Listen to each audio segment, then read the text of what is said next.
tadi. Saya sudah Roh jawab. adalah Sesuatu yang roh. Sesuatu apa? Roh adalah roh. saya tadi Roh sudah adalah jawab. Ini yang mute saya ini kurang kerjaan ya. roh adalah, silakan. Roh adalah. Jangan Tadi saya sudah jangan di-mute jawab. teman-teman. Sesuatu yang nggak bisa dilihat oleh kasat mata. Oke, berarti Tuhanmu setara dengan kentut. Begitu ya? Ya. Tidak bisa dilihat, tapi bisa dirasakan. Begitu. Kentut berarti ya. Kesimpulannya salah nggak? Ini cepat sebelum Anda bertanya nih. Tuhanmu, saya nggak katakan Tuhannya Kristen. Tuhannya Laskar Kristen setara dengan kentut. Betul? Tadi sudah bisa ganti tanya nggak? Ya kesimpulannya dulu. Kesimpulan dulu. Habis itu Anda puas bertanya sampai sore. Kebetulan waktu saya masih ada 5 menit. Gimana? Insya Allah. Assalamualaikum guru-guru Alfi semua. Waalaikumsalam warahmatullahi wabarakatuh. Jadi teman-teman sekalian yang Kristen, yang selama ini takut masuk Islam karena takut sama keluarga, hari ini kita saksikan dari saudara kita Laskar Kristus, dia telah menyatakan bahwa Tuhannya itu adalah sesuatu yang halus, yang tidak bisa dilihat oleh panca indera manusia, yang ya mungkin levelnya seperti kentut, angin, setan, jin, ifrit, padale, dan seterusnya. Ya itu kesimpulannya. Iya ifrit, ya hantu. Nah, itu Tuhannya itu setara, itu hakikat dengan itu. Itu kesimpulannya. Mau dia terima ataupun tidak, ya mudah-mudahan hal ini bisa mengantarkannya kepada hidayah. Amin. Oke, silakan. Pertanyaan Silakan. pertama. Pertanyaan pertama. 1000 ya. Oke, Siapa pertanyaannya 1000? Bang ya, Bang Zuma. Iya, silakan. Ya. Tadi ini belum ada teman-teman yang di sini tadi belum bisa jawab. Saya mengulangi saja. Tadi ada Iya, narasi betul. mengatakan bahwa Alkitab, kitab kami itu adalah tulisan-tulisan yang sudah ditambah, terlebih Taurat yang sudah ditambah-tambahi dikurang-kurangi. Jadi katanya bahwa Al-Quran dia hadir sebagai kitab yang sempurna, ya toh? Iya. Oke, kemudian dalam logika saya ya, saya bukan mau bertanya untuk menentang kebenaran yang dari apapun yang kalian mau katakan, bukan. Cuman ini dalam logika saya, katanya kan sudah lebih sempurna. Berarti kan kalau lebih sempurna penjelasan, keterangan di dalamnya harus lengkap. Makanya tadi saya katakan kalau di kitab Anda, baik di dalam kitab orang Yahudi itu juga yang kami pakai ya dalam perjanjian lama, Taurat. Kemudian kitab para nabi, Yesaya, Yeremia dan lainnya itu kan kami gunakan juga. Iya. Itu kan ada dituliskan. Pertama, ada beberapa tokoh yang ada ditulis di Al-Quran, ada juga ditulis di dalam Alkitab. Begitu juga dalam kitab yang digunakan oleh orang-orang Yahudi. Pertama, contohnya tokoh yang pertama sekali manusia, Adam. Di Alkitab dituliskan nama istrinya, namanya Hawa. Orang Abang juga percaya ya, manusia pertama Adam dan Hawa. Terus di kitab orang Abang ada enggak ditulis Hawa? Itu yang pertama. Yang kedua, kita ambil Abraham. Ini tokoh yang kedua ya, bapak segala bangsa. Abraham. Kalau di Alkitab dituliskan, berikanlah anakmu yang tunggal Ishak untuk dikurbankan. Ada ditulis. Kalau di Abang ada enggak? Siapa yang dikurbankan? Itu yang kedua. Yang ketiga, ini kita kan mau mencari tahu kesempurnaan kita. Karena tadi teman Abang yang mengatakan kitab mereka yang sempurna, kitab kami sudah dirubah-rubah, katanya seperti itu. Kemudian yang ketiga, tokoh legendaris yang ketiga itu ya adalah Yesus. Yang disalib itu namanya Yesus. Dan orang Yahudi pun mengakui yang disalib itu namanya Yesus. Kalau di orang Abang, Isa itu diangkat hidup-hidup. Kemudian diserupakanlah orang yang nggak tahu apa-apa, dia diserupakan, kaget-kaget dia jadi Isa dan dia disalibkan. Siapa namanya? Kalau dalam kitab Abang. Ini apa yang Anda pertanyakan? Ini kan kita kan mau mencari tahu kesempurnaan dari kitab masing-masing. Katanya kitab Abang yang sempurna. Oke, terus siapa?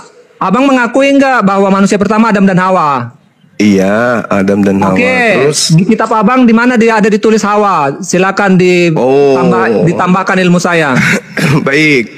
Jadi kalau berbicara mengenai kesempurnaan Al-Quran, itu tidak bercerita tentang data-data daripada sensus penduduk. tidak Saya bercerita bukan tentang berbicara sensus penduduk, saya bicara manusia pertama. Jangan Bang. Ini penting loh, dipotong, jangan dipotong. inilah Jawaban. inilah kemudian kalau orang berdiskusi membahas Islam tapi hanya modal mulut. Oke, Lanjut, Bang. mari silakan. Ya, hanya modal mulut.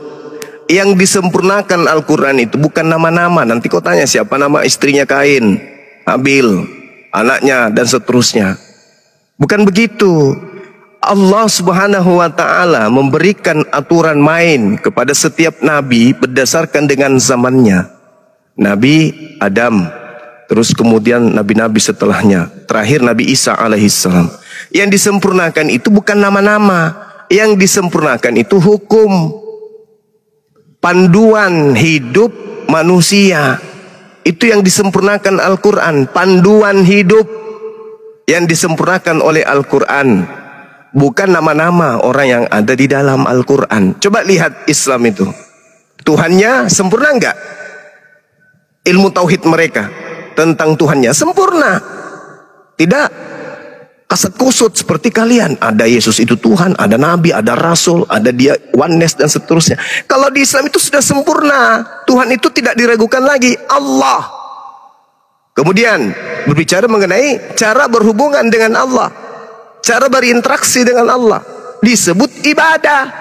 Sempurna enggak ibadahnya umat Islam? Sempurna. Salatnya, mau salat apa, semuanya sempurna. Enggak ada lagi yang ditambah, enggak ada lagi yang perlu dikurangi. Sempurna. Jadi semua yang dimaksud dalam Al-Quran itu semua yang terkait dengan hukum yang dibutuhkan oleh kemaslahatan kehidupan manusia. Nah, kalau Yesus sempurna enggak ibadahnya? Belum sempurna, karena belum menjadi satu kaidah. Bahkan Yesus mengatakan, masih banyak yang ingin aku ajarkan, tapi kamu belum sanggup untuk menanggungnya. Tetapi ketika ia datang, yaitu roh kebenaran, dialah yang akan membimbing kamu ke dalam semua kebenaran. Berarti yang datang setelah para nabi adalah kesempurnaan. Makanya dalam Yeremia 29:11 itu, aku tahu rancanganku tentang kalian, yaitu rancangan tentang shalom, Islam. Jadi yang disempurnakan bukan orang per orang, bukan biografi, tapi yang disempurnakan itu adalah hukum yang dibutuhkan oleh manusia. Makanya di Islam itu ibadah paginya, ibadah siangnya, ibadah sorenya, ibadah malamnya, ibadah subuhnya lengkap, sempurna, tak ada lagi. Nah, sebaliknya di Kristen ibadah Minggu itu tidak ada asalnya. Enggak ada asalnya. Contohnya kesempurnaan itu kita lihat, ya ayyuhalladzina amanu idza nudiya lis-sholati min yaumil jum'ah. Salat Jumat ada hukumnya, ada perintahnya, ada kaidahnya, ada rukun wajib dan sunnah di sana, sempurna. Kalau dibandingkan agamamu ibadah Minggu, mana perintahnya? Tidak ada. Jadi kesempurnaan yang dimaksud Al-Quran itu adalah tata cara bertuhan, tata cara beribadah, tata cara berhubungan kepada sesama makhluk. Hablum minallah dan hablum minan nas. Itu yang disempurnakan oleh Al-Quran. Demikian. Yang belum paham ya, belum paham. Lah Anda kan Kristen, wajar Anda nggak paham. Iya, gantian kan. Anda belum paham inti dari pertanyaan saya. Anda mengakui namanya istri daripada Adam itu namanya Hawa. Yang saya tanyakan, dari mana kalian ambil kata Hawa? Kalau memang kita pandai sempurna, itu loh yang saya tanya. Kedua, Anda percaya bahwa yang dikurbankan itu adalah Ismail? Di mana ayatnya tertulis dalam kitab Anda bahwa Ismail yang dikurbankan, yang diminta oleh Allah?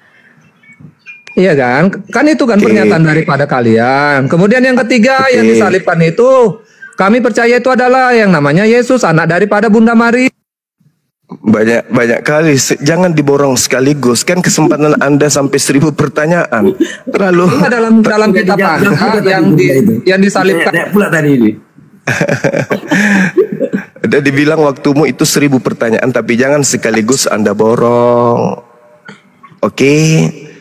Jadi kalau berbicara mengenai Islam, Nabi Adam disebutkan dalam Al-Quran, kemudian istrinya disebutkan dalam uraian Rasulullah. Hukum Islam itu bersumber dari dua, Al-Quran dan As-Sunnah. Yang menjelaskan tentang nama dari istri Nabi Adam itu adalah baginda Rasulullah Muhammad SAW. Dah selesai. Pertanyaan yang kedua belum selesai Bang, belum selesai. Yang saya tanyakan yang ada Apa sih orang ini? Sudah selesai. Nabi Adam itu disebutkan kemudian di dalam hadits nama istrinya. Oke? Dah selesai kan? Nah, Kenapa sekarang nggak dalam Al-Quran? Kenapa nggak ditulis dalam Al-Quran? lah, kenapa kamu yang ngatur-ngatur Al-Quran? Kamu yang mau atur Allah gitu maksudnya? Bukan mau mengatur. Tadi kan kalian bilang kan kita kalian lebih Iya, lebih sempurna lah kitab suci kami. kenapa ada Karena tertulis dalam Al-Quran, Alkitab? kitab suci kami itu ada 2. Lucu ente itu. Al-Quran itu datang kepada baginda Rasul Muhammad sallallahu alaihi wasallam. Baginda Rasul Muhammad sallallahu alaihi wasallam diperintahkan untuk menguraikan, menjelaskan. Jadi bahasa kata istri di dalam Al-Quran tentang Nabi Adam itu diuraikan oleh baginda Rasulullah bahwa nama istrinya itu adalah Hawa. Dah selesai. Oke, ketika Nah, selesai. dijelaskan, diuraikan ya dalam apa namanya tadi yang kitab yang kedua, hadis Bang ya. Ya, Oke, itu dapat hikmat dari mana? Rasul Muhammad SAW itu ketika berbicara mengenai hal yang diwahyukan oleh Allah, Iya, baik itu informasinya dapat dari mana? Beliau menuliskannya dapat informasi dari mana? Ini saya mau dari tambah Allah tingkat, mau langsung ke nambah dalam ilmu hatinya, saja. langsung ke dalam kalbunya. Oke, itu namanya ilham, itu namanya wahyu.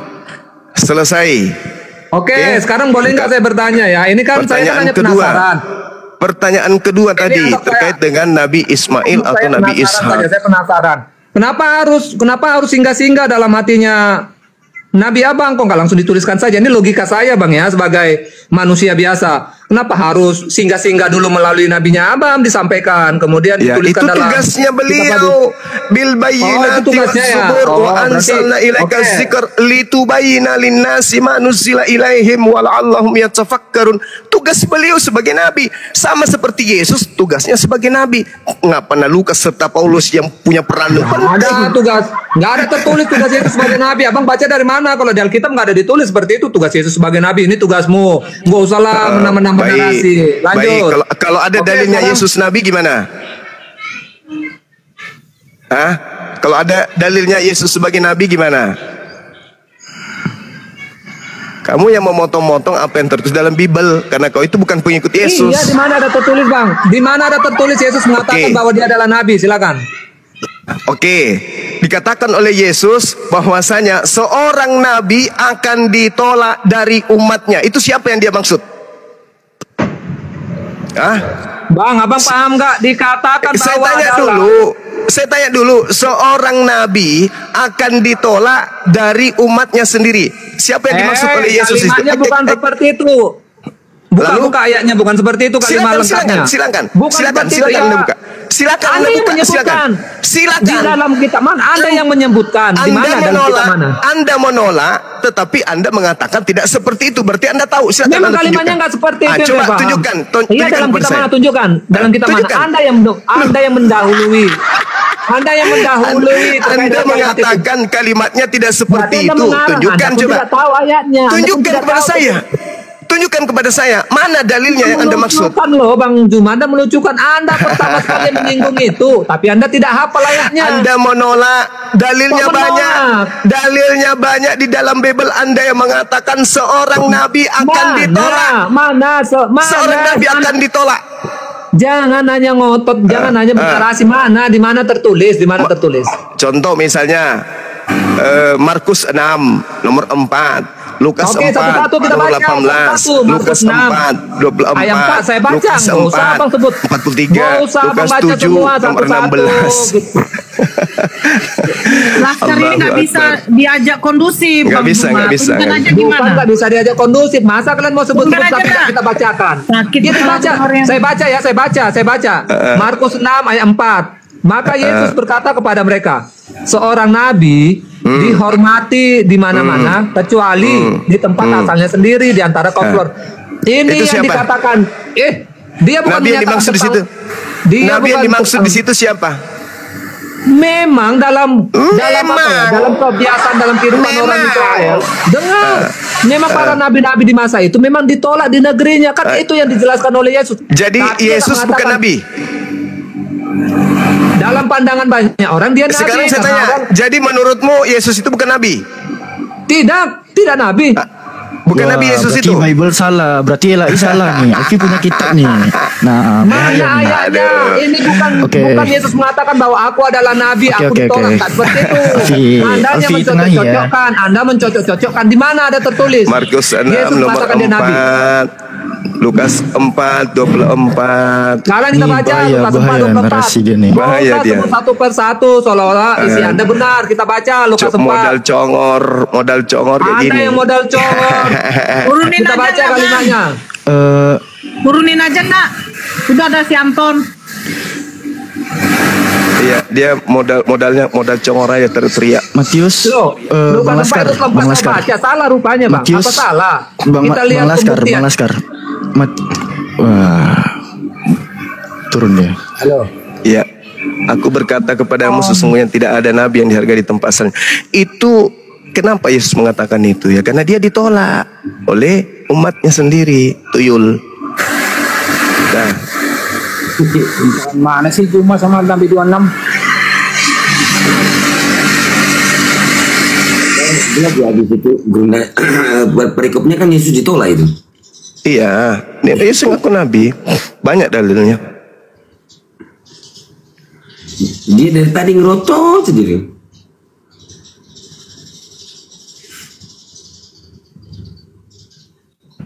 Oke, ada lagi yang lain silakan. Ada yang mau menambahkan narasinya silakan. Atau mau membantah saya tadi silakan. Di Matius 13:57 tadi tuh sangat eksplisit tuh. Lalu mereka kecewa dan menolak dia. Dia di sana kan huruf besar, biasanya kan merujuk kepada Yesus tuh. Terus Yesus ngomong, memang seorang nabi itu dihormati, gitu kan. Tapi yang tadi itu agak meleset itu. Yesus bukan nabi katanya. Iya, dia sekte baru sekte baru. Aduh, ya Allah. Saya tambahkan sedikit Bang Zuma, mohon maaf. Silakan, Jadi Ibu, silakan. gini, sebetulnya dia itu mau dijelasin kayak apa ya? Karena dia membawa misi mungkin apa ya, pembenaran untuk ininya dia agak sulit diajak diskusi memang. Tadi udah dijelaskan juga. Seandainya tadi dia ngomong beda ruh dengan roh itu sebetulnya beda. Ya kan, ruh tadi saya ingin jelaskan dua kata roh dengan ruh itu satu hal yang nantinya berbeda sebetulnya. Kalau ruh itu sesuatu nyawa ya di dalam diri manusia, kalau roh memang hantu di secara logikanya memang hantu seperti itu. Makanya sebetulnya dia menginginkan sesuatu yang tidak terlihat dan bisa menghidupkan orang itu ruh. Makanya saya tanya roh itu seperti apa ya? Emang yang tepat itu adalah hantu gitu loh. Beda ruh dengan roh itu loh, seperti itu. Kalau Ruhil Kudus itu kalau di kita kan di ufuk mubin kan itu kan malaikat Jibril sebetulnya. Itu juga ruh gitu loh. Maksudnya dikatakan di situ nama lain malaikat Jibril itu juga Ruhil Kudus itu loh, seperti itu. Jadi makanya saya tadi ingin menanyakan kalau di Anda roh itu seperti apa supaya tadi Bang Zuma tambahkan memang benar istilahnya dari kayak apa ya hantu yang memang roh-roh jahat. Mereka nggak pengen dikatakan roh itu hantu, nggak pengen karena bernarasi nanti kepada keburukan kan gitu. Gitu seperti itu Bang Zuma mungkin. Ya benar-benar Abu, Masya Allah. Betul sekali. Jadi pada kesimpulannya saudara-saudara Kristen ini harus mutar kepala untuk menghindari itu. Itu baru dasar pertama. Lukas 24:37, Yohanes 4:24 itu pada level pertama. Tataran intinya kemudian adalah ketika ada sosok yang datang kepada penulis-penulis kitab mereka yang mengaku sebagai Yesus yang adalah bintang timur. Dan pengakuan Paulus sendiri di dalam 1 Korintus 13 nomor 3. Tidak ada orang yang mampu dengan mulutnya berkata, terkutuklah Yesus karena bimbingan roh Tuhan. Tidak ada. Dan tidak ada orang yang mampu berkata Yesus adalah Tuhan tanpa bimbingan Roh Kudus. Itu pengakuan Paulus. Jadi Roh Kudus membimbing orang Kristen berkata Yesus adalah Tuhan. Roh Kudus. Tapi katanya Katanya Roh Kudus. Lagi-lagi nanti larinya kemana? Pneumahagios. Apa itu? Hantu bersih atau hantu suci. Hantu suci. Makhluk halus. Holy Ghost. Holy Ghost. Lagi-lagi itu apa? Karena kalau Roh Kudus itu, Roh kebenaran itu atau Roh Kudus itu diterangkan Yesus di dalam Yohanes 16, nomor 13, nomor 14, nomor 15. Roh Kudus, Roh kebenaran, Roh Kudus yang datang kepada Roh kebenaran akan membimbing manusia ke dalam semua kebenaran. Kalau membimbing semua manusia kepada kebenaran, tidak akan mungkin bertentangan dengan kitab Tanak. Tidak akan mungkin bertentangan dengan Tuhan yang menyatakan diri kepada Abraham, Ishak dan Yakub dalam kitab Perjanjian Lama. Poinnya di Yesaya 45, nggak mungkin bertentangan. Yang namanya roh kebenaran pasti sejalan dengan ajaran ruah yang datang kepada para nabi. Tidak mungkin bertentangan. Nah ini kok tiba-tiba Yesus menjadi Tuhan. Katanya bimbingan Roh Kudus. Roh yang mana? Paulus sendiri memberikan patokan. 1 Korintus 12:3. Tidak ada orang yang mampu berkata Yesus terkutuk karena bimbingan roh Theos, roh Allah. Kata dia, kata Paulus.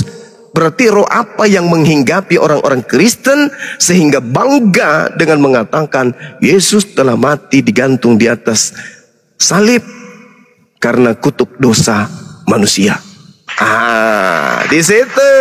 Makanya kesimpulannya memang saudara Kristen ini adalah penyembah roh, penyembah makhluk halus. Gitu. Demikian.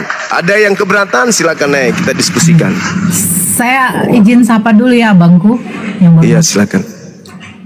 Bang Mento, Mentol apa Mento? Mento. Yo. Halo, selamat siang Bang. Agama apa Bang? Baru masuk Islam. Bang.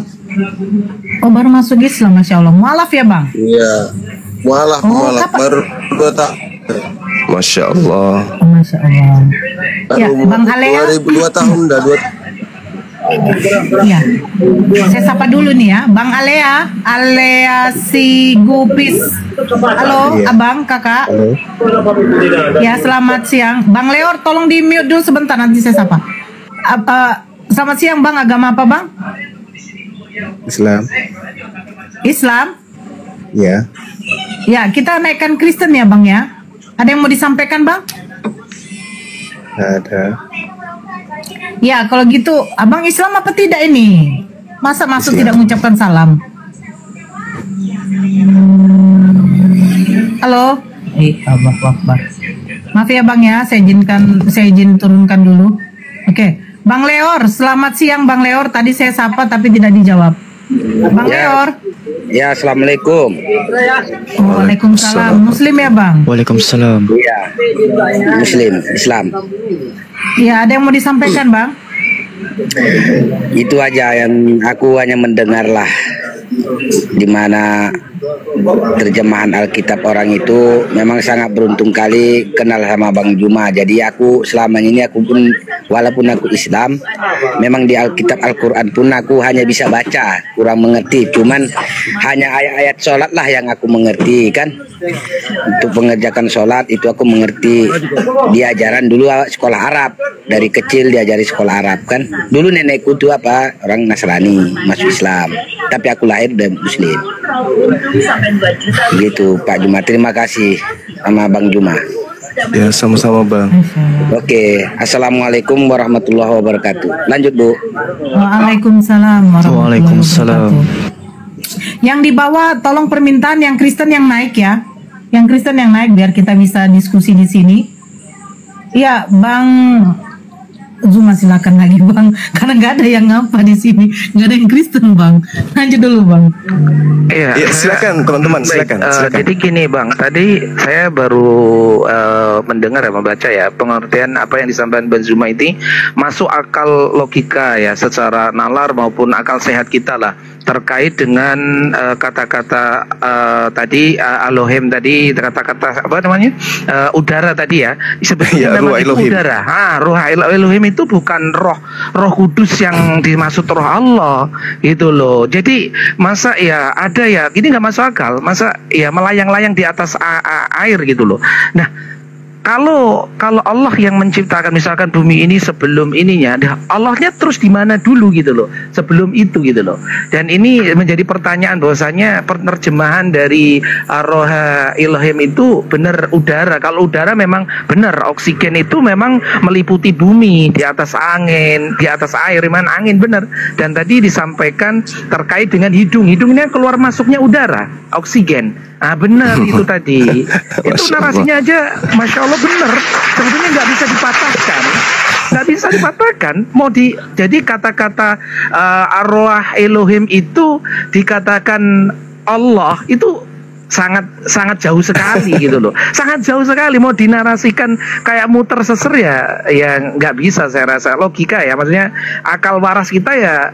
Ini yang disampaikan di sambungan itunya tadi yang dihitung tadi di Ayub 27. di Ayub 27 tadi memang benar gitu loh. Masya Allah itu benar. Jadi mau membantah apa mereka itu gitu loh. Dan penerjemahan saja Tuhan dari Tuhan kan repot juga kalau disampaikan itu kan. Ya lanjut Bang Zuma, mungkin kasih penyampaian untuk teman-teman yang di bawah ini mungkin lebih menguatkan. Kalau dengan mereka ini kan kadang-kadang kayak Kak Yosi tadi kan berretorika bahwasanya kalimat syahadat kita itu artinya gini Bang Zuma, tadi kan dikatakan tidak ada Tuhan selain Tuhan. Tidak ada Tuhan selain Tuhan. Ini retorika bahasa. Yang dimaksud asyhadu alla ilaha illallah wa asyhadu anna muhammadar rasulullah itu asyhadu alla ilaha illallah ini adalah meniadakan Tuhan-Tuhan yang selain Allah gitu loh. Iya, selain jadi Allah, mengesahkan Tuhan yang satu gitu loh. Malah dikik balik oleh Bang Sodik tadi, Bang Santa tadi mengkik balik gitu loh. Ini bahasa retorika. Kami kan dituduh bermendusta atau yang lainnya tadi kan, tentang apa kalimat kalian berdusta, katanya Allah itu maha kuasa, tapi kenapa Allah itu nggak mampu kalian katakan bisa jadi apa saja. Duh, ada sifat kemustahilan bagi Tuhan lah. Saya tadi tanya dikatakan Tuhan ini syaratnya apa, saya bilang gitu kan. Kalau dia nantinya seperti makhluk tidur ya makan ya ini ya itu bukan Tuhan, makhluk, saya bilang itu kan itu takkik balik begitu. Nah seperti apa dinarasikan gitu loh. Dia ingin menyampaikan membalikan fakta bahwasanya kalau Allah maha kuasa, kalau Allah maha kuasa, berkuasa nggak dia menjadi makhluk gitu, menjadi manusia, maksudnya dia begitu, seperti Tuhan kami kan gitu tadi dia. Nah itu kan narasi tadi menggiring opini tadi seperti itu. Mungkin bisa diterangkan sedikit Bang Juma. Iya baik, Masya Allah. Jadi lengkap sudah keilmuan Islam ya. Ketika dari aspek pendalaman materi tentang Allah dari Islam, kemudian kita sempurnakan kemudian penjelasan itu dengan memberikan narasi tentang Bible terkait dengan Tuhan. Jadi di dalam Yeremia 10 nomor 6 di situ dikatakan Tuhan itu maha tinggi.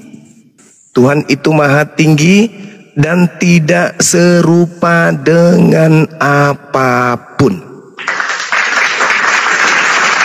Itu satu. Tuhan itu maha tinggi, tidak serupa dengan apapun. Kalau tidak serupa dengan apapun, berarti kita tidak bisa kemudian mensifatinya dengan sifat makhluk. Dengan apa kita harus mensifati beliau, Tuhan ini? Yesaya 46 nomor 5, hendak dengan siapa engkau mempersamakan aku hingga aku sama? Yesaya 45 nomor 6, Yesaya 45 nomor 5, Akulah Tuhan, tidak ada Tuhan selain aku. Akulah Tuhan, pencipta langit dan bumi, tidak ada Tuhan di luar aku. Laisa kamitslihi syai', tidak ada yang sama seperti Tuhan. 2 Samuel 7:22, aku maha tinggi, tak ada yang serupa dengan aku.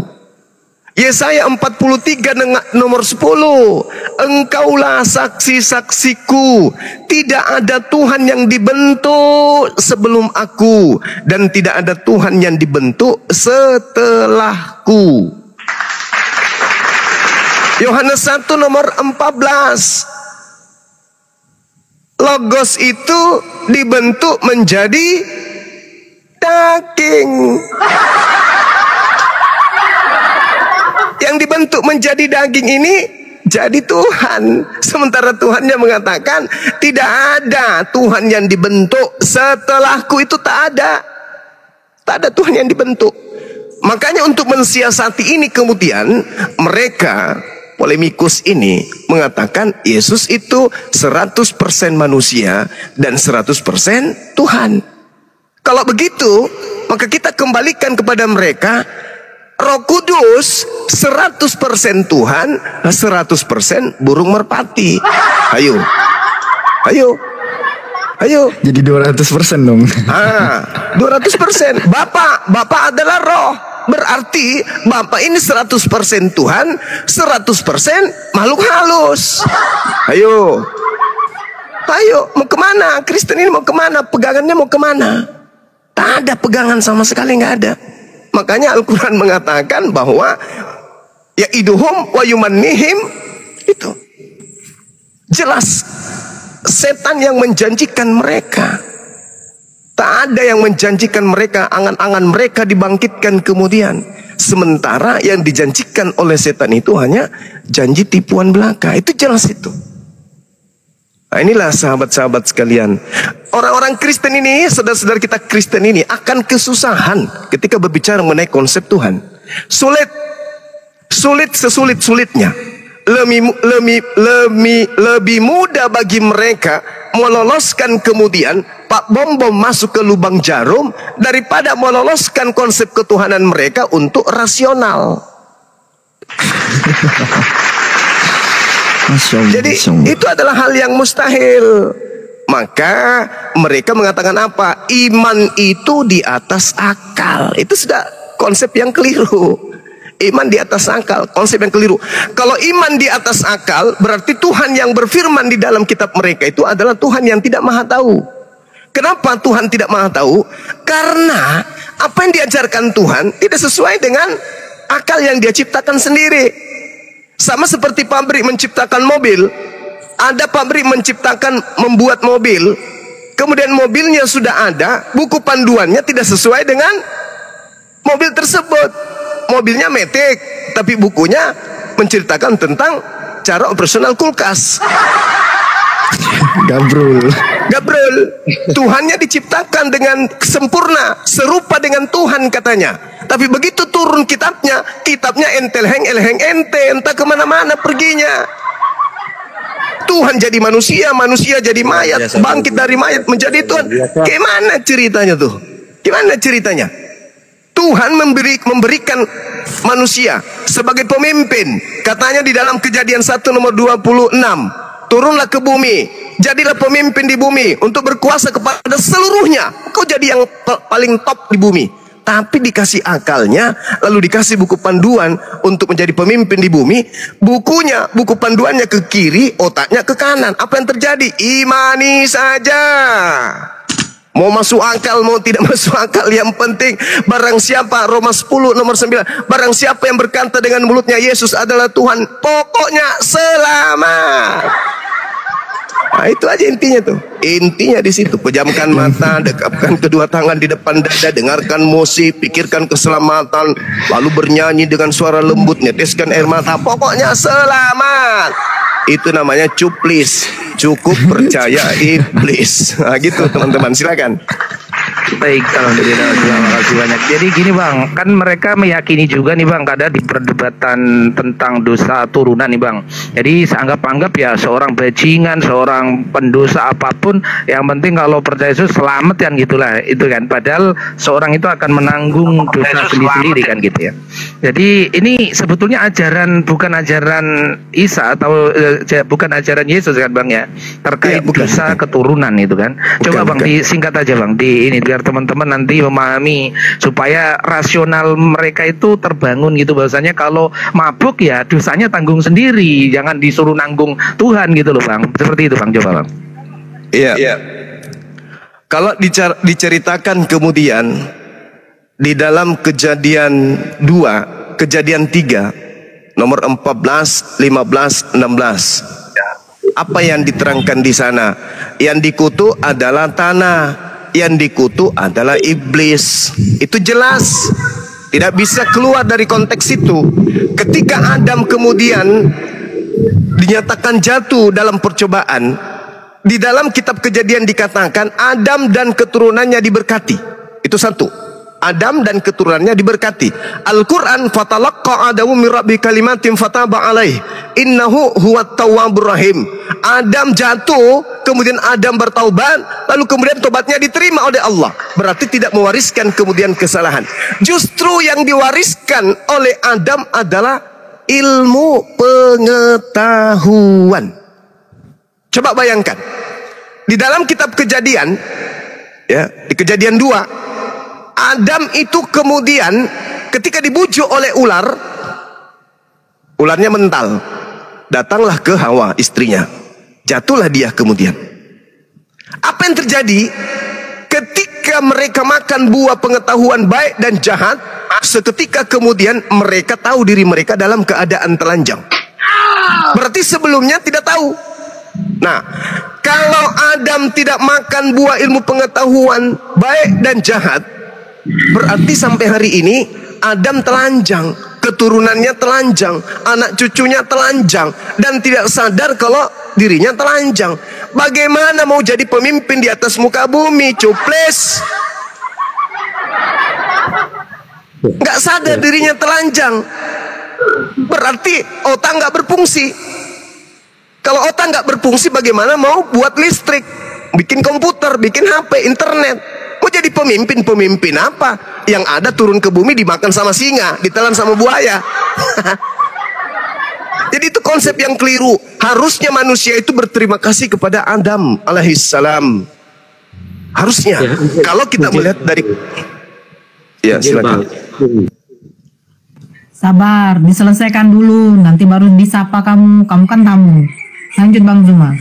Ntar lagi baru diselesaikan. Ya, lanjut Bang. Jadi kesimpulannya kematian Yesus itu menurut Roma 5 nomor 12, kematian Yesus itu dikarenakan karena adanya dosa satu orang bernama Adam yang kemudian menjalar ke bumi, ke anak-anak turunannya. Dosa apa? Dosa kutuk. Kita lihat di dalam Kejadian 3 yang tadi, ternyata yang dikutuk itu adalah ular dan tanah. Ular ini iblis. Jadi kalau Yesus mati di atas tiang salib untuk melepaskan kutuk hukum dosa, berarti dosanya siapa yang ditebus? Iblis. Iblis. Dosanya iblis yang ditebus. Itu baru paketnya betul. Kenapa? Yohanes 6 nomor 70.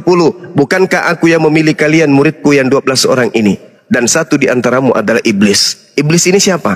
Yudas yang berkhianat kemudian. Akibat dari pengkhianatan ada penyaliban. Akibat ada penyaliban, iblis berjasa melakukan itu. Kalau kematian itu menebus dosa iblis, maka berhasillah iblis. Nah sekarang permasalahannya Kristen ini posisinya di mana? Ikut menyelamatkan, mendukung penyaliban yang menyebabkan dosa kutuk itu lepas, atau menolak penyaliban. Rupa-rupanya yes, Kristen pun ikut berkongkol di dalam misi pembebasan iblis dari kutuk yang tadi. Maka iblis lepas. Makanya Yesus mengatakan di dalam Lukas 10 nomor 18, aku melihat iblis jatuh dari langit seperti cahaya ke bumi. Nah itu masalah besar. Jadi tidak ada dosa waris. Kenapa dikatakan tak ada dosa waris? Karena Yesus mengatakan ketika ditanya dalam Matius 9 nomor 16 dan seterusnya, Matius 19 nomor 16 dan seterusnya, Guru, ya apa yang harus aku lakukan supaya aku bisa memperoleh hidup yang kekal? Apa kata Yesus? Jangan membunuh, jangan berzina, jangan bersaksi dusta, jangan. Oh itu semua sudah aku lakukan Guru. Betul? Yes. Kalau begitu jual semua hartamu, berikan kepada si miskin.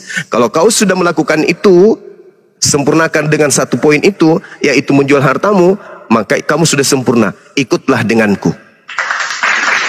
Itu kata Yesus. Untuk selamat ikut Yesus. Tak ada Yesus ditanya, Apa yang harus aku lakukan supaya hidup kekal? Percaya aku mati di atas tiang salib. Nggak ada itu, nggak ada. Itu karang-karangan gereja kemudian, nggak ada. Bohong ya. Jadi bohong. Jadi keselamatan menurut Yesus, kesimpulannya, keselamatan menurut Yesus, Yohanes 17 nomor 3 adalah percaya Yesus Rasulullah. Titik. Tanpa ada penambahan satu huruf pun. Demikian. Izin ya Bang Zuma, saya sapa dulu ya. Ya silakan. Ya Bang Santo, ya silakan Bang Santo. Jadi gini, anehnya teman-teman Kristen kita ini, mereka sudah mengetahui gitu yang biasa diskusi kan, misalnya contoh di dalam 2 Korintus 11:17, Paulus ini berkata kan bukan sebagai menurut firman Tuhan kan kayak gitu. Terus ada juga data di 1 Korintus 7 nomor 25 itu, sekarang tentang ini bunyinya gini, sekarang tentang para gadis, untuk mereka aku Paulus tidak mendapat perintah dari Tuhan, tapi aku memberikan pendapatku. Nah, jadi 14 surat Paulus ini kan bukan, dia mengatakan bukan sebagai menurut firman Tuhan. Misalnya Gunda tadi bawa Roma 5 nomor 12 kan. Roma 5 nomor 12 kan itu dia bercerita tentang Adam. Sementara Yesus sendiri tidak pernah menyatakan diri aku dilahirkan untuk menebus dosa Adam atau dosa waris. Kan kayak gitu. Terus menyebut nama Adam aja Yesus nggak pernah loh. Tapi tiba-tiba Paulus menyebutkan tentang nama Adam di situ. Terus tentang dosa waris. Nah, anehnya ya Gurunda ini, makanya ini teman-teman Kristen kita ini kalau saya lihat ya, mereka sebenarnya punya akal gitu Gurunda. Cuman karena data-data ini punya otak. Oh iya, punya otak gitu. Cuman karena data-data ini yang jadi nggak punya otak gitu. Punya otak tapi tidak digunakan, makanya tidak berakal. Iya, kayak gitu kan. Nah, makanya jatuh di kata imannya aja gitu loh. Kalau saya lihat ya, karena data-data ini yang kayaknya hilang akal gitu loh. Gurunda, makanya jatuhnya ya imani aja gitu. Karena nggak bisa. Itu pun ini Dinda, tidak ada juga imani aja. Iman itu bahasa Quran. Yang ada mereka itu adalah percaya saja. Iya, percaya saja gitu. Padahal udah jelas ya bahasa Quran yang diambil ya Bang Zuma ya. Iya, nggak sampai pada level iman mereka itu, percaya aja. Makanya mereka itu disebut aliran kepercayaan. Begitu ya. Makanya tadi waktu saya sanggah Bang Zuma tentang kelahiran Ismail dari jalur Hajar itu kan, mereka tetap nggak mau ngotot. Padahal mereka kelahiran daripada Ismail, anak dari Abraham itu seperti matahari yang terang benderang gitu loh. Mereka menolak itu gitu loh. Katanya, kata Tuhan itu bukan anak. Bahkan saya gini, kalau itu bukan anak resmi dari istri Abraham, berarti menuduh Abraham itu zina dong. Gitu. Karena di luar konteks daripada anak yang diberkahi seperti suami istri, berarti di luar itu Anda menyebutkan Abraham itu berzina. Saya bilang gitu, gak berani mereka juga, nggak berani mereka, akal-akalan mereka. Makanya menolak Ismail itu sama aja menolak Abraham tadi tentang dua anak, mereka sebutkan anak tunggal tadi loh, Bang Zuma tadi makanya. Iya. Saya izin sapa dulu ya, boleh ya Bang Zuma ya? Iya boleh. Iya. Bang Nazar. Halo Nazar. Ya, selamat siang Bang, agama apa? Siang, Assalamualaikum warahmatullahi wabarakatuh. Waalaikumsalam warahmatullahi wabarakatuh. Kami naikkan Kristen di sini ya Bang. Ada yang mau disampaikan sedikit saja? Silakan. Iya Bunda, Bang Zuma, terima kasih, saya sampai gemeteran ini ya. Saya mohon maaf. Iya Bang. Ya emang orang tua saya, ibu tiri saya emang mualaf. Alhamdulillah, emang orang tua saya punya istri itu 4, Bang Zuma. Insyaallah. Ya 5 Bang Zuma. Jadi yang 4-nya itu emang udah Muslim, yang satunya ini mualaf. Alhamdulillah. Allahu Akbar. Singkat cerita, emang saya dari pertama kecil sampai detik ini, saya itu nggak mau tahu yang namanya Kristen, Bang Zuma. Keturunan saya emang orang tua saya itu semua Muslim, cuman saya pas mendengar Bang Zuma, alhamdulillah Bang Zuma, saya nambah ilmu di sini, alhamdulillah. Jadi saya tahu ya siapa itu Yesus. Saya sebenarnya tahu Yesus itu di Kristen itu Nabi Isa alaihissalam, saya tahu. Cuman Bang Juma ini pemaparannya, penjelasannya sangat jelas. Mohon maaf nih Bang Juma nih, saya emang bekerja di daerah Jakarta Barat, Kembangan. Saya kan kerjaan saya antar jemput anak bos saya. Di situ saya ngeliat ada misionaris Bang Juma. Iya, di mana-mana Bang. Dia bawa buku kitab itu tebal sekali, sekitar ada 2 tuh yang dia bawa. Namun saya pas kebenaran saya lagi bawa bos saya. Andai kata saya nggak bawa bos saya, akan saya hampiri Bang Juma. Wawasan saya memang dulu itu nggak tahu apa-apa. Cuman pas dengar dari Bang Juma bla bla bla bla bla, nyangkut semua ke saya, otak saya Bang Juma. Pengen saya sampaikan. Alhamdulillah. Iya. Iya, Masya Allah. Iya, makasih Bang. Ya, alhamdulillah. Oke, sip. Ya, Saya sudah antarkan bos ya, saya. Bang Nazar, ada yang mau diapa lagi biar kita lanjut untuk diskusi nih karena ada Kristen di sini. Oh yaudah. Ya maaf ya Bang Nazar. Bang Juma, Maaf kalau nggak ada Kristen nggak Ya, masalah. amin. Abang juga. Terus, ya Bunda Nora ya, sehat semua apologet Islam, alhamdulillah. Amin. Ya. Masya Allah. Terima kasih Bang Bang Nazar. Juma, Bunda Nora. Ya. Siap. Ya, assalamualaikum warahmatullahi wabarakatuh. Waalaikumsalam Waalaikumsalam warahmatullahi warahmatullahi wabarakatuh. Ya, ikhtiar duha. Ini dari kemarin-kemarin ini Mohon maaf saya turunkan saja. Ya, oke. Ya, silakan duha. Silakan duha. Tadi kamu mau apa katanya kan? Silakan. Itu ada Bang Juma. Ya, selamat siang ya. Selamat siang semuanya ya. Ya, terutama kepada Bang Juma, selamat siang Bang Juma. Siang Bang, siang. Ya, saya tertarik dengan tema ini Kristen penyembah Lucifer ini Bang Juma. Iya. Ya, apa benar begitu ya Bang Juma? Kalau saya katakan benar Bang, nggak diragukan itu Bang. Karena Yesus mengatakan apa Bang? Dalam Matius 21 Lukas 21 nomor 8. Waspadalah kepada penyesat yang datang kepadamu dengan memakai namaku dan berkata, akulah dia. Oke, baik. Ya, silakan. Oke. Kalau ayat itu ya Bang Juma ya, sebelum saya menetapkan suatu pertanyaan yang mengenai ayat itu kalau menurut keimanan kami dalam kekristenan itu mengacu kepada nabi palsu ya Bang Juma ya. Iya, betul. Oke, baik. Betul. Bang Juma juga sudah tahu tentang hal itu. Jadi begini Bang Juma. Kalau sesuai dengan tema yang saya tertarik ini Kristen penyembah Lucifer ini Bang Juma, begini, yang setahu saya mau di perjanjian lama di situ Tuhan langsung turun kepada para nabi untuk menyampaikan firman-Nya, betul Bang Juma? Salah itu. Coba Anda baca Keluaran 33 nomor 20. Tidak ada manusia yang pernah bertemu Tuhan dapat hidup. Siapa nabi yang mati setelah bertemu Tuhan? Siapa? Oh gitu. Iya. Atau kasih contoh deh. Kasih satu contoh siapa nabi yang pernah bertemu Tuhan? Siapa? Iya. Oke. Si Musa itu Bang di Gunung Sinai dia menerima itu ya 10 perintah itu jumpa melalui Tuhan. Oke. Abang punya Bible di situ? Kebetulan saya tidak sedang memegang Bible. Oke, baik. Yang dibawa dengarkan. Di dalam Kisah Para Rasul 7 ya, jelas sekali diterangkan di sana bahwasanya Nabi Musa menerima kemudian hukum Taurat itu melalui para malaikat. Data nomor 35-nya kita baca.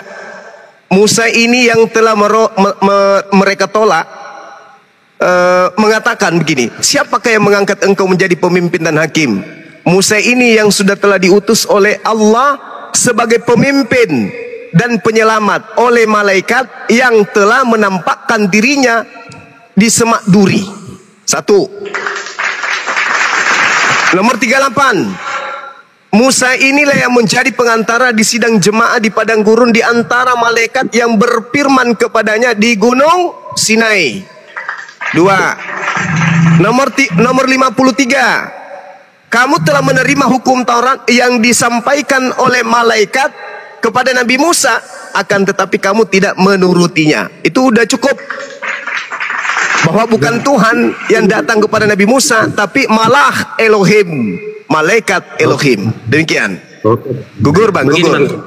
Ya, lanjut. Begini Bang. Ya.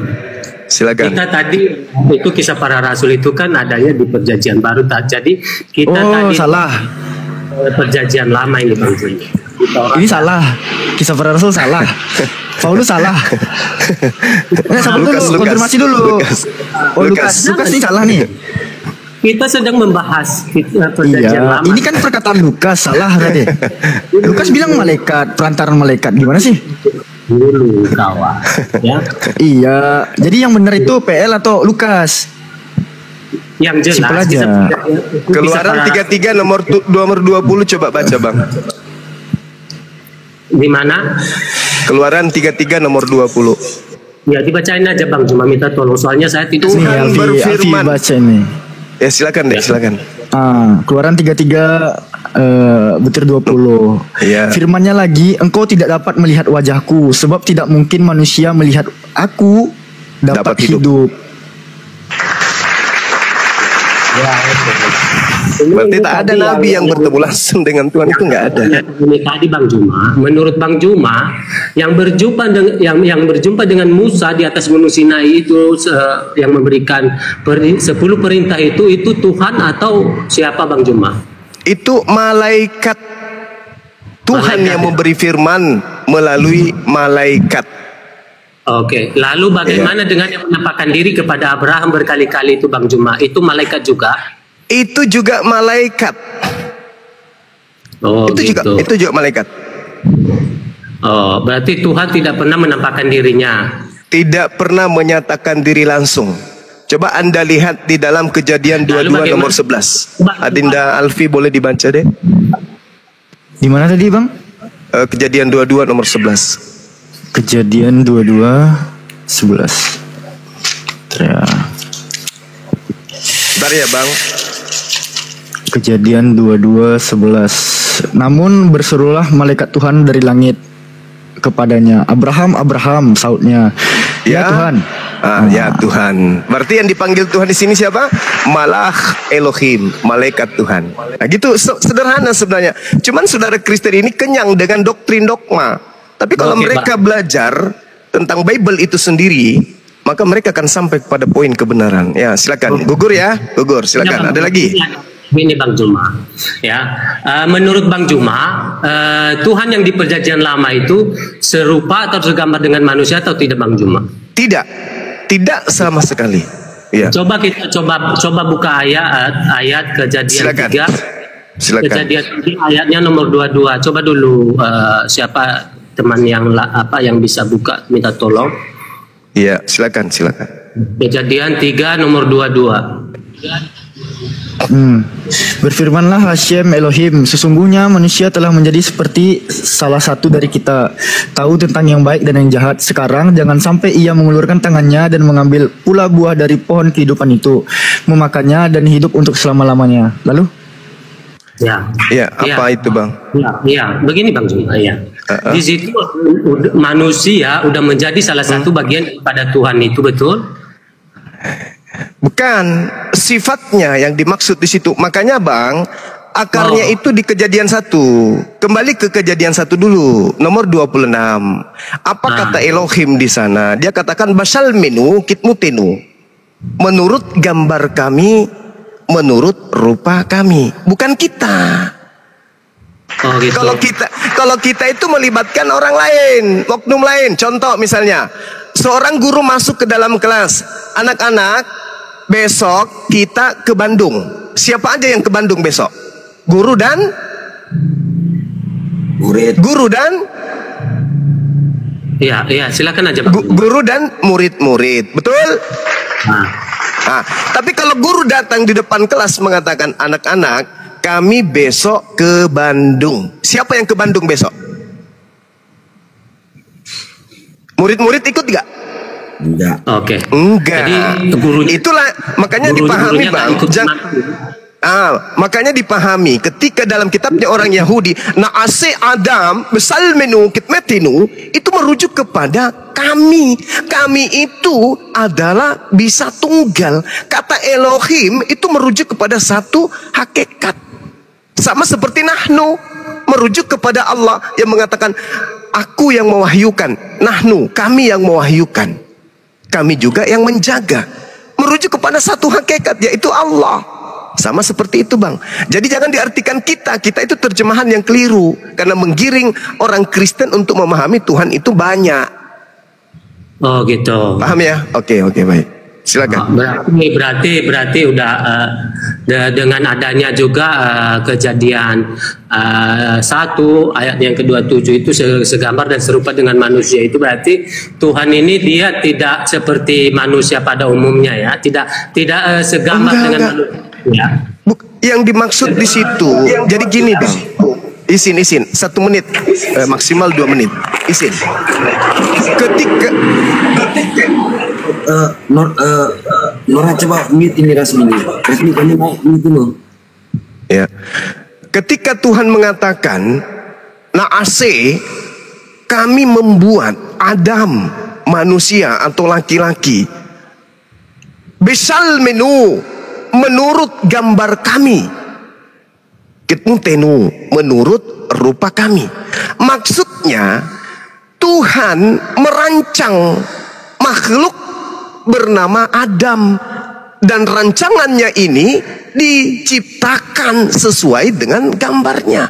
Maksudnya gini, ada seorang arsitek menggambar bangunan rumah. Setelah gambarnya itu selesai, arsiteknya memanggil pemborong para tukang. Baiklah kita menggambar, marilah kami akan dia presentasi kemudian arsiteknya kepada vendor. Kami akan membuat gambar bangunan ini sesuai dengan gambar kami, sesuai dengan sketsa kami, sesuai dengan rupa kami. Maksudnya sesuai dengan rancangan kami di atas kertas. Jadi ketika diciptakan Adam dicipta sesuai dengan gambar yang dibuat oleh Tuhan, sesuai dengan rancangan Tuhan. Wa isqala rabbuka lil malaikati inni ja'ilun fil ardi khalifah. Hendak menciptakan kemudian manusia. Tuhan sudah merancang lebih dulu. Sebelum dia menciptakan, Tuhan sudah merancangnya lebih dulu. Bukan berarti manusia itu serupa dengan Tuhan. Bahaya itu, Bang. Kalau manusia serupa dengan Tuhan, bahaya. Berarti matanya di depan 2. Nah, begitu dia ingin tahu apa yang terjadi di belakangnya, dia harus nengok dulu. Bagaimana kalau kena asam urat ke lehernya? Bahaya itu. Nggak bisa belok dia. Apalagi kalau salah tidur Tuhannya. Bahaya. Ya, oke, baik. Silakan. Di Kejadian 18 itu ayatnya yang ke-1 sampai ke apa itu? Iya, malaikat itu, Bang. Iya, malaikat di sana itu bisa makan dan minum, Bang Juma. Jadi menurut Bang Juma, apakah mustahil bagi Tuhan untuk melakukan lebih dari itu, dari malaikat-malaikat itu Juma bisa makan dan minum? Saudaraku, ya mustahil nggak bagi Tuhan? Yang bagi Tuhan itu mustahil, Bang. Mustahil bagi Tuhan itu. Tuhannya ya. Kenapa? Lebih berkuasa daripada Tuhan ya. Oh bukan. Mustahil bagi Tuhan melakukan lebih dari itu. Sekarang kalau begitu, menurut saudara, kalau Anda mensifati Tuhan dengan kayak begitu, berarti bagi Anda, Tuhan Anda bisa menjadi kecoa. Jangan Anda batasi Tuhan Anda. Suka-suka Tuhan, kita tidak bisa bagus. Ketika Tuhan Anda menjadi kecoa, apakah dia masih Tuhan? Ketika dia ada kepentingan kepada kecoa itu, Bang Juma, bisa saja dia jadi kecoa. Nah, kalau Tuhan Anda menjadi kecoa, berarti dia kecoa kan saat itu? Bukan Misalnya Tuhan, kamu itu kecoa, Bang Juma, habis itu Tuhan itu turun menjadi kecoa sama seperti Juma. Yaitu Bang, saya katakan, kalau Tuhan Anda menjadi kecoa, berarti dia kecoa kan? Iya, kalau misalnya Juma itu kecoa, kalau Tuhan Anda adalah kecoa, Bang, kalau Tuhan Anda adalah kecoa, habis itu kupijak, mati nggak Tuhan Anda? Begini Bang Juma, jawab aja. Anda mensifatkan Tuhan Anda dengan kecoa. Jadi ketika kemudian Tuhan Anda, saya tidak tahu nih bahwa kecoa yang ada di rumah saya ini ternyata adalah Tuhan Anda. Tiba-tiba saya pukul pakai sapu lidi, plak, mati. Tuhan Anda mati nggak? Mati. Nah, mati. Innalillahi wa inna ilaihi rajiun. Telah berpulang Tuhannya saudara kita ini dalam bentuk kecoa. Ya, mohon beri saya bawa. Tidak bisa, Bang. Tuhan itu tidak bisa disifati dengan sifat makhluk.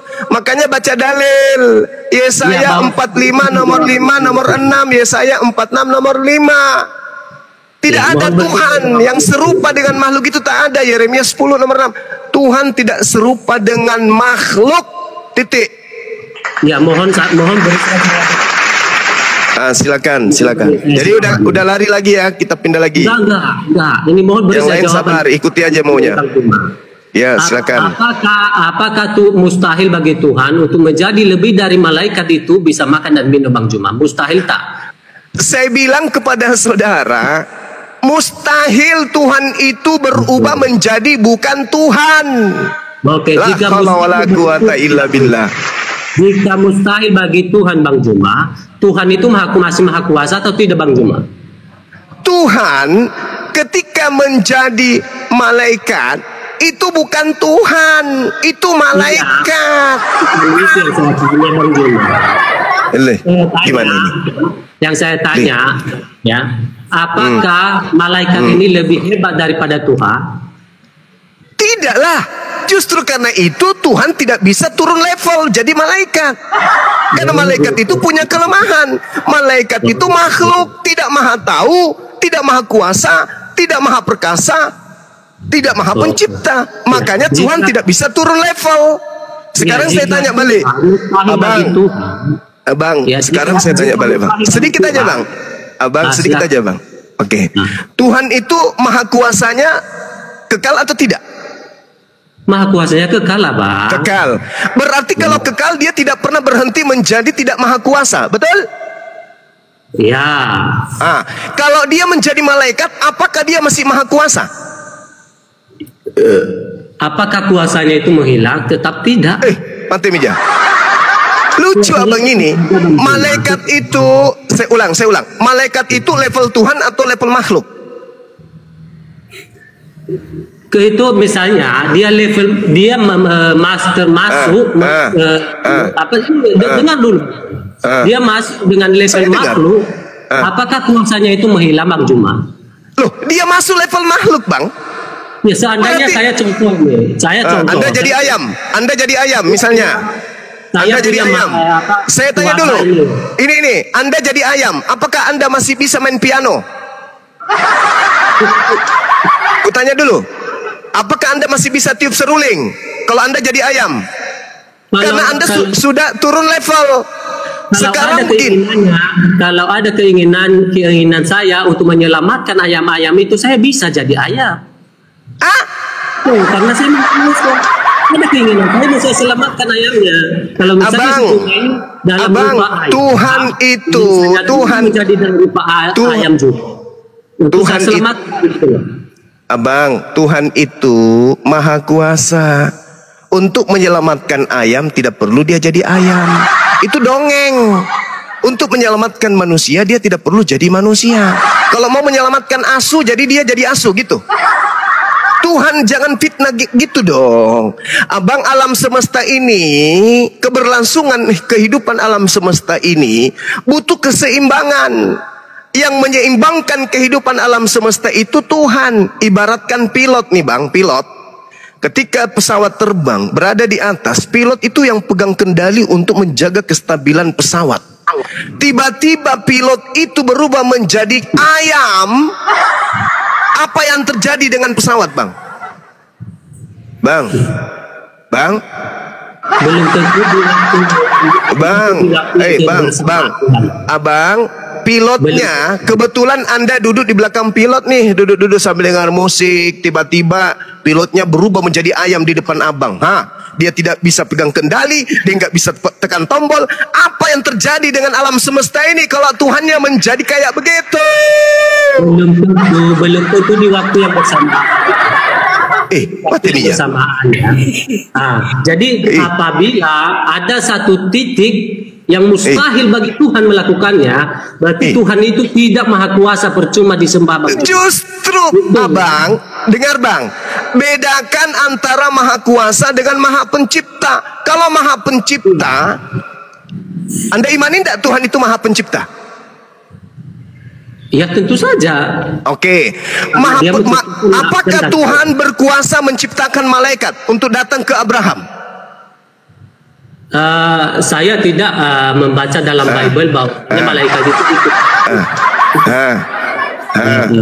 Mulai kan? Mulai.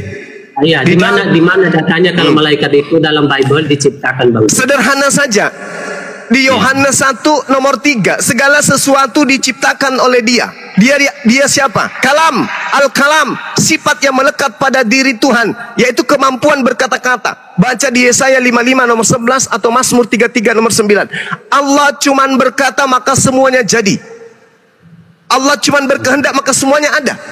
Baca. Jadi ketika Tuhan mau menciptakan malaikat, Dia berkuasa atau tidak? Ya iya, di situ kita bisa Oke. Berarti ketika ada malaikat datang kepada Abraham, itu adalah makhluk yang diciptakan. Karena kalau Tuhan turun derajat menjadi malaikat, maka Tuhan hilang. Jadi begini, hilang Tuhan. Tuhan hilang. Saran saya, satu titik, jika ada satu titik mustahil bagi Tuhan melakukannya, itu saya katakan kepada Bang Juma, berhenti menyembah Tuhan itu karena tidak maha kuasa. Allahmu tidak maha kuasa jika tidak melakukan dalam satu titik. Baik. Berarti Tuhan Anda bisa jadi setan. Berarti Tuhan Anda bisa jadi setan. Bang Juma, kenapa ketawa, Bang? Bang Juma, kenapa tertawa, Bang? Kenapa tertawa, Bang? Abangku, Anda katakan Anda tidak akan menyembah Tuhan yang punya sifat mustahil, kan? Apakah Tuhan Anda bisa jadi upil? Begitu si Juma meninggal bakalan jadi setan, percayalah. Ini kenapa kesurupan kayak gini? Hei, dokter. Coba ini, coba dikasih suntik lagi supaya agak tenang. Anda mengatakan tinggalkan Tuhan yang memiliki sifat mustahil. Saya balik nanya, apakah Tuhan Anda mustahil jadi upil? Tanya dulu. Jadi upil kayak mana? Apa keinginannya ingin jadi upil, Bang Juma? Coba tunjukkan kepada saya Tuhan berkeinginan jadi malaikat. Itu kan cuma fitnahan Anda saja. Coba tunjukkan kemudian di mana Tuhan mau jadi malaikat. Di mana dalilnya? Itu kan kehendak Anda saja, nafsu Anda saja. Mana dalilnya? Bukannya si Juma tadi bilang yang menampakkan diri kepada Abraham malaikat. Tadi kan sudah kubaca, dibacakan adik saya tadi. Dibacakan dalilnya tadi kan. Ada tadi dibacakan Kejadian 22 kan, nomor 11. Kata Abraham, ya Tuhan, ya Elohim. Jadi Abraham. Jika ada keinginan Tuhan dalam sesuatu hal yang ingin dia selamatkan, yang ingin dia lakukan di sana, dia akan bisa. Mustahil bagi dia bisa menjadi seperti itu. Baik. Ada orang tertidur. Ada orang tertidur di atas kapal laut. Ombak besar. Kalau dia tidak terbangun, orang ini bisa jatuh ke laut. Maka Tuhan ingin menolongnya. Tuhanmu datang dalam bentuk upil, menutupi lubang hidungnya. Napasnya tersendat, orang itu terbangun, selamatlah dia dari jatuh. Maka dia tidak jadi korban tenggelam di laut. Bisa Tuhanmu jadi kayak gitu, jadi upil untuk menyelamatkan orang tadi? Bisa?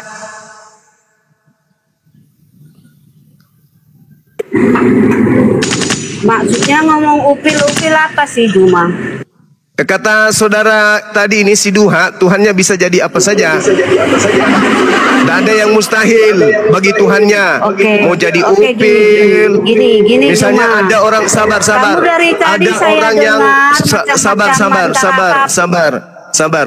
Ada orang yang kena sembelit itu apa? Sembelit itu apa, teman-teman? Dari tadi kamu ngomong ini diturunkan aja nih. Diturunkan ya. Itu iya. Tua rusak dia. Turun. Ya. Kejang-kejang kok di sana Rasmi. Ada orang yang susah buang air besar itu penyakit apa namanya? Sembelit ya? Selulit. Ya. Karena Tuhan ingin menyelamatkan orang ini supaya tidak kena kanker usus, Tuhanmu jadi yang encer. Bisa enggak? Untuk menyelamatkan ini tadi. Kan nya mengeras tuh. Dia kena diare awalnya. Habis itu dia minum Kombantrin 2 papan. nya mengeras kayak batu. Supaya dia selamat dari kanker usus, Tuhanmu menjelma menjadi encer. Bisa. Dengan mengadakan mukjizat-mukjizat itu jadi gitu Bang Juma. Tuhanku bilang, tadi kau katakan tak ada yang mustahil. Kalau ada Tuhan memiliki sifat mustahil, tinggalkan. Berarti tidak mustahil Tuhanmu menjadi encer. Betul? Mencret dong. Mencret dong tuh Bang. Itu dia. Ada orang kelaparan di hutan, tidak ada makanan sama sekali. Karena Tuhanmu ingin menyelamatkan dia, Tuhanmu pura-pura datang, menjelma menjadi ayam hutan, supaya orang ini bisa melanjutkan hidupnya menjadi kelinci kah, menjadi kalau dia Kristen menjadi babi kah dia, supaya ada makanan buat hambanya ini. Tidak jadilah dia mati. Kayak gitu maksudmu? Mustahilnya tuh kayak gitu. Nggak ada yang mustahil kayak gitu. Ada satu hal yang mau tanyakan Bang Juma. Enggak, masalah ini gimana? Udah selesai. Tuhanmu bisa jadi upil, Tuhanmu bisa menjadi encret, Tuhanmu bisa jadi B2 gitu. Simpulkan dulu ini. Kalau manusianya seperti B2 Bang Juma, misalnya Juma itu seperti B2, pasti Tuhan akan menjadi seperti B2, seperti Juma juga, seperti itu. Tidak Bang, tidak. Kelompok babi juga butuh diselamatkan. Berarti Tuhanmu bisa menjadi kenapa jadi menertawakan dirimu sendiri? Harusnya saya yang tertawa.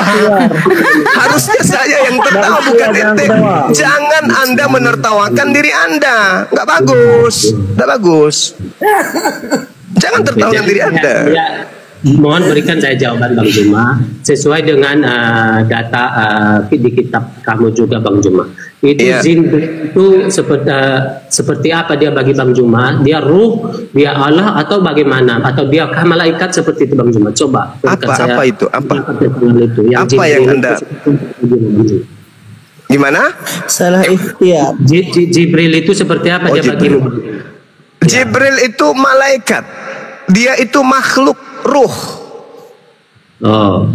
Iya, makhluk ruh, tapi suci ya. Bukan ruh yang datang kepada orang-orang yang berpikir Tuhan itu bisa jadi upil. Bukan, itu ruh jahat itu yang mengajarkan orang-orang itu berpikir kayak gitu tentang Tuhan. Oke. Jadi yang meniup dalam yang meniupkan ruh itu, yang meniupkan di rahim Maryam itu ruh Jibril itu Bang Juma. Apakah itu disuruh Allah? Kenapa? Apakah itu dia apa?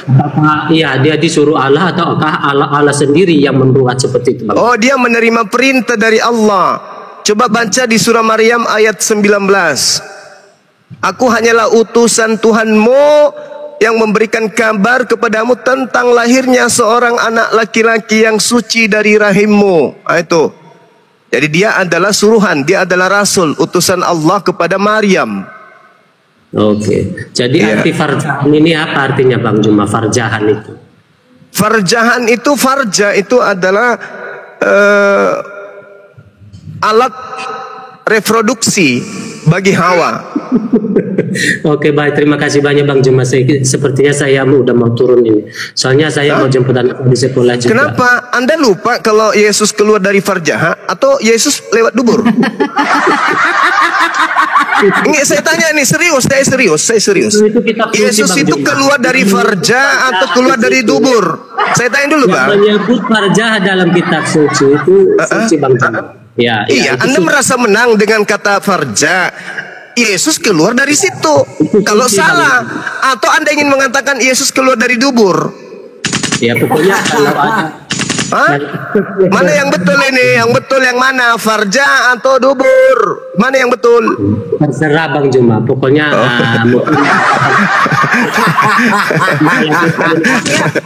dia memframing itu Bang Juma. Dia mau mengatakan di dalam Al-Quran kok ada kata-kata kayak gitu loh Bang.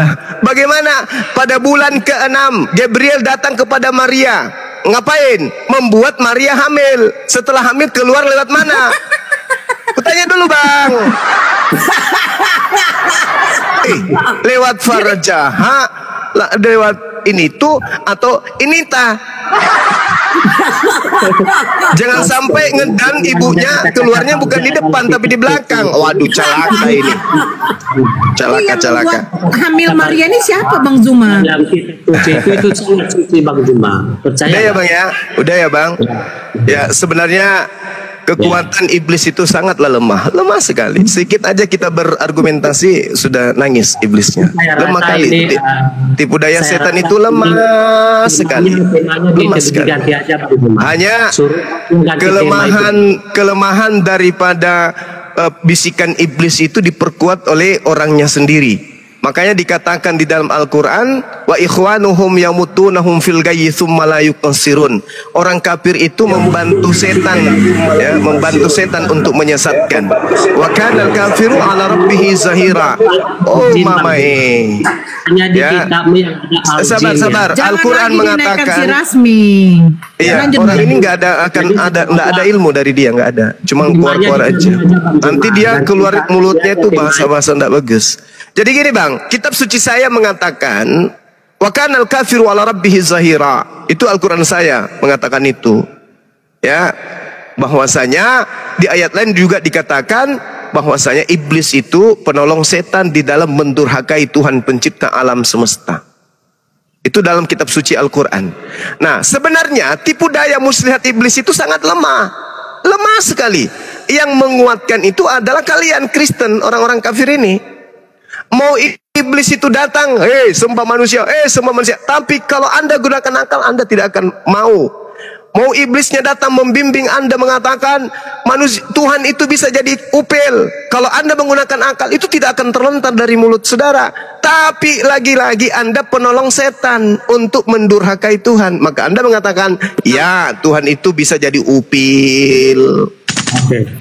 Tipu daya setan itu lemah sekali. Ya, waktu saya sedikit Bang Zuma. Ya, silakan.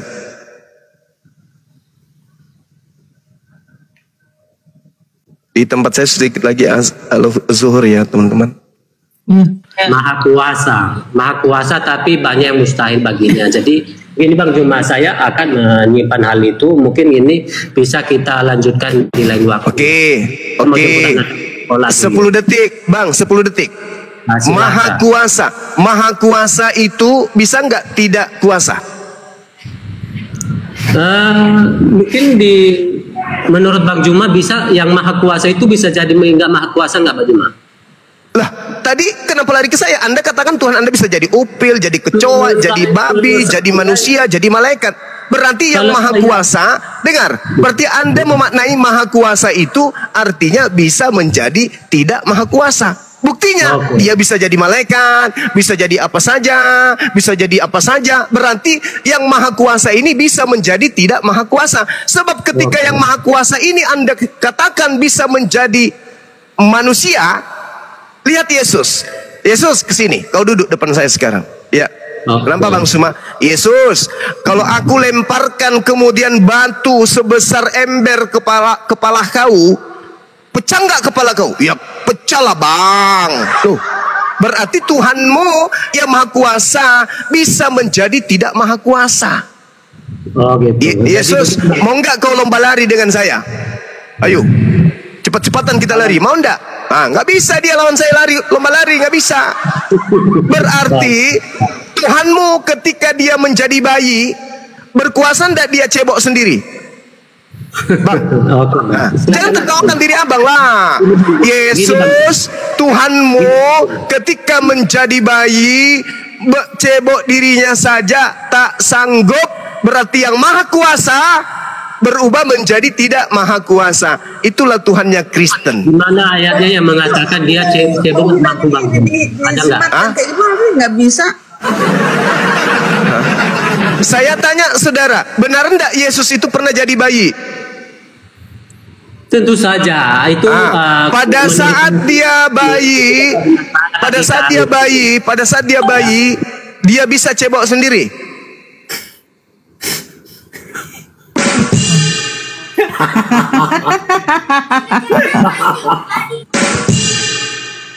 Ya, mana di Mimeo saya nggak cebok. Yang dimana? Bentar kali Apa ya. yang mute-kan kau? Roh Kudus itu. Jawablah. Ya, begini, kalau seandainya saya maha kuasa Bang Juma, kalau saya merubah diri saya menjadi seperti si Juma, kemahakuasaan saya hilang atau tidak Bang Juma? Jangan jadikan saya contoh. Tanya Yesus, Yohanes 3 nomor 3, Yohanes 5 nomor 30. Aku tidak tidak maha kuasa atau tidak? Diam. Yohanes 5 nomor 30. Perkataan Yesus terlontar dari mulutnya. Aku Yesus tidak maha kuasa berbuat apa-apa dari diriku sendiri. Ayo, apa itu?